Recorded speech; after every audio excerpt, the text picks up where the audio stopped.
अस्सलामुअलैकुम, मैं हूँ फाइजा सिद्दीकी और आप देख रहे हैं मेरा यूट्यूब चैनल। नाज़रीन, हमारी हुकूमतें आती हैं, बदलती हैं, चेहरे बदलते हैं, मगर करतूत वही सेम के सेम रहते हैं। करतूत चेंज नहीं होते, चाहे वो करप्शन के हवाले से देखें, चाहे वो परफॉर्मेंस के हवाले से देखें, चाहे वो बड़ी बड़ी फड़ियां मारने के हवाले से देखें। सिर्फ फेसेस चेंज होते हैं मगर परफॉर्मेंस जीरो होती है।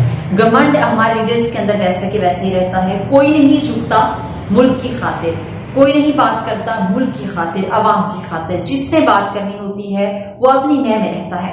ऐसा ही जो है फिलहाल भी हो रहा है पीडीएम जमातों के अंदर, हमारे लीडरान के अंदर। मुस्लिम लीग नून साहब जो हैं, उनके शहबाज शरीफ साहब जो हैं, वो भी सेम जो है वो काम कर रहे हैं। हमारी हुकूमत को चाहिए था कि वो महंगाई को कंट्रोल कर सके। सबसे बड़ा मसला हमारी आवाम का इस टाइम जो है वो महंगाई है। लोगों के पास खाने को रोटी नहीं है, लोग रोड्स पर जो है वो सो रहे हैं, भूखे सो रहे हैं, गंदा पानी पीने पर मजबूर हैं सैलाब ज़दगान। बजाय इसके कि हम इन चीज़ों पर फोकस करें, हमारा फोकस जो है वो है भाई जनाब बड़ा मासूमाना जो एक बात करने लगी हूँ। हमारा फोकस ये है कि बहुतानबाजी, यानी कि किसी पर कुछ इल्ज़ाम लगा दिए, किसी पर फॉरेन फंडिंग का इल्ज़ाम लगा दिया, किसी पर अमेरिकन एजेंट होने का इल्ज़ाम लगा दिया। इल्ज़ामात की बौछार दोनों तरफ से हमेशा से रही है। और जब से मैंने होश संभाला, जब से मुझे सेंस हुआ कि सियासत पॉलिटिक्स क्या होती है, तब से मैं एक चीज देख रही हूँ कि हमारे पॉलिटिशियंस सिर्फ इल्जामात लगाते हैं कि फलाने अपनी गवर्नमेंट में कुछ नहीं किया, मैंने आके इतना इम्प्रूव किया, फलाने कुछ नहीं किया तो इसलिए मैं नहीं कर रहा क्योंकि उसने भी नहीं किया था। तो इस तरह की बातें, एक्सप्लेनेशन, माजरत और ये चीजें जो है वो हमेशा से सामने आती हैं। बजाय इसके कि हमारे जो इलेक्टेड लोग होते हैं, जो मिनिस्टर्स होते हैं, जो एमपीएस होते हैं, एमएलएस होते हैं, हर सतह पर, वज़ीर आज़म की सतह तक जो भी हो, बजाय उसके कि वो लोगों को ये दिखाए कि भाई मैंने ये काम किया, मेरी ये परफॉर्मेंस रही है, मैंने इन सेक्टर्स में काम किया, मैंने लोगों के लिए किया, मैंने पाकिस्तान के लिए किया, मगर ऐसा कहीं देखने को नहीं मिलता।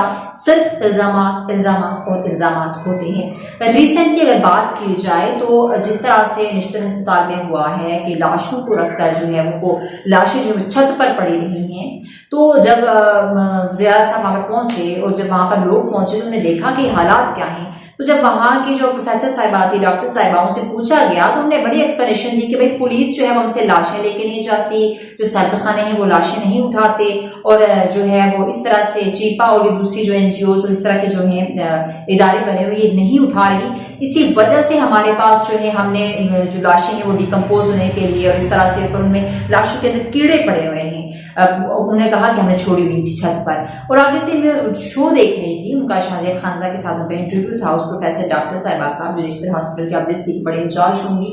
तो उन्होंने एक्सप्लेनेशन ये दी कि भाई ये था कि हमारे पास हमारे से पुलिस ने उठा रही थी लाशों को और आए बाएं शाएं उन्होंने बयानात दिए, उन्हें बातें की हैं, मगर अफसोस के साथ कि इंसानी जानों की बेहुरमती हो रही है, हमारे इदारे सो रहे हैं। अब हमने इन जानवरों के साथ तो हमने सलूक किया, मगर हमने इंसानों को भी जानवरों से बदतर कैटेगरी में रखा और बहुत बुरा सलूक किया।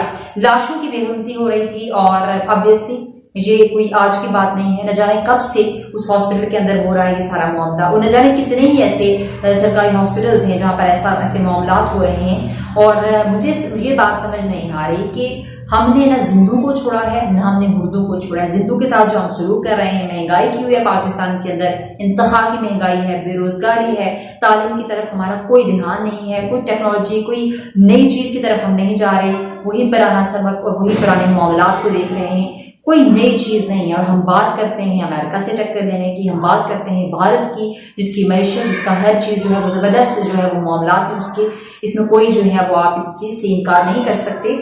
तो हम लोग बातें बहुत बड़ी करते हैं, मगर हमारा जिन चीजों पर हमारा फोकस होना चाहिए, जहां पर हमें कारकर्दगी दिखानी चाहिए, जहां पर हमें बात करनी चाहिए, वहां पर हम जीरो हैं, टोटली जीरो हैं। और इस चीज का एतराफ कैमरे के उस साइड में बैठे लोग कर सकते हैं, क्योंकि जो पाकिस्तानी हैं, जो इस मुल्क से मोहब्बत करते हैं, वो समझते हैं कि हमारे साथ इंसाफ नहीं हो रहा, हमारे साथ वो चीजें नहीं हो रही जिसका ख्वाब जो है वो कायद आज़म मोहम्मद अली जिन्ना ने देखा था। तो कुछ चीजें हैं जो बेहतर होने की जरूरत है और फिल वक्त उनकी जरूरत है कि वो चीजें बेहतर हों। अगर और मजीद इस चीज में देर होती है, इस चीज को डिले किया जाता है, अगर महंगाई मजीद होती है, तो पाकिस्तान किस हाल में जाएगा ये आप भी समझते हैं, हम भी समझते हैं। पाकिस्तान के डिफॉल्ट होने का खतरा था, पाकिस्तान को श्रीलंका बनने का खतरा था। अब कोई शहबाज शरीफ साहब ने कोई मिन्नतें तलब करके तो मुल्क को बचाया, लेकिन क्या हम सिर्फ गुजारा लायक जिंदगी गुजारेंगे? क्या हमारे लीडर्स जो हैं वो हमारे बारे में बेहतर नहीं सोच सकते? वो तरक्की की तरफ क्यों नहीं जा रहे? वो एक दूसरे पर बहुतानबाजी करने के बजाय मिलकर काम क्यों नहीं कर रहे?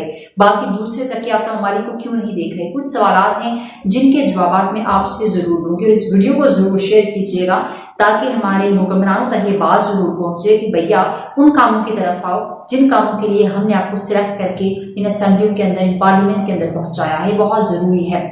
तो कुछ चीजें थी जो आपके साथ शेयर करना लाजमी थी, जो आपसे बात करना बहुत जरूरी थी। आपके पास इस बारे में क्या जो है वो राय है कि सैलाब ददगान की जो सूरत हाल है, जो पाकिस्तान की ओवरऑल सिचुएशन है, जो सैलाब से 37% जो पाकिस्तान तबाह हो चुका है, उसके लिए हमारे पास नेक्स्ट जो है वो क्या प्रोसीजर हो गया और क्या जो है वो इंफ्रास्ट्रक्चर हम किस तरह से डेवलप करेंगे? हमारे पास ये पूरा जो है वो लाहे अमल कहाँ पर मौजूद है? इसलिए पूरा सेटअप जो है जिसके बारे में सोचना चाहिए वो हम क्यों नहीं सोच रहे? ये चीजें हैं जो आपके साथ डिस्कस की हैं। वीडियो अच्छी लगी तो चैनल को लाइक करें, सब्सक्राइब करें। ये आपका प्लेटफॉर्म है, इससे आपके बारे में बात होगी। और अपना बहुत सारा ख्याल रखिए। अपनी मेजबान फायदे से इजाजत दीजिए। अल्लाह हाफिज।